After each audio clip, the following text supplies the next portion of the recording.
Okay, and then the last example for today is a little bit more complicated, but the steps are exactly the same. And that is when you have a growth rate that's a fraction. So this, if in fraction form, could mean a tree grows 2 feet every 3 years, or 2/3 of a foot per year.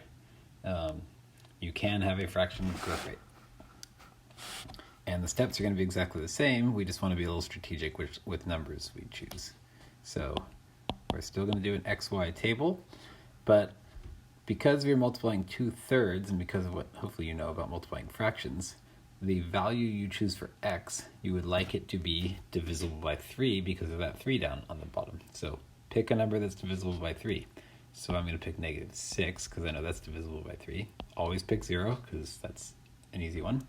And then I'm going to pick +6 because that's also divisible by 3. Here's why that math works. 2/3 times -6 minus 6.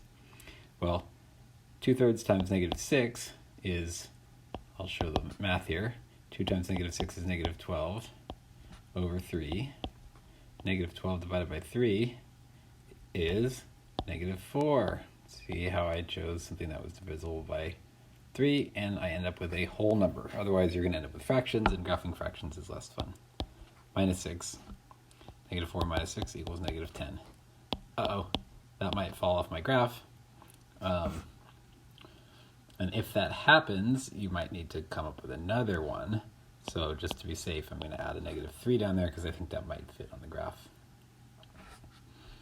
Okay, 0, -6, +6. You can figure out the math for yourself there, but 6 times 2 is 12, divided by 3 is 4. 4 minus 6 is -2. -3 times 2 is -6, divided by 3 is -2. That's going to be -8. That one might not even fit either. Let's see what we got here. Okay, -6, -10 clearly falls off my graph. 0, -6. Here's my starting value. 6, -2. 3, 4, 5, 6.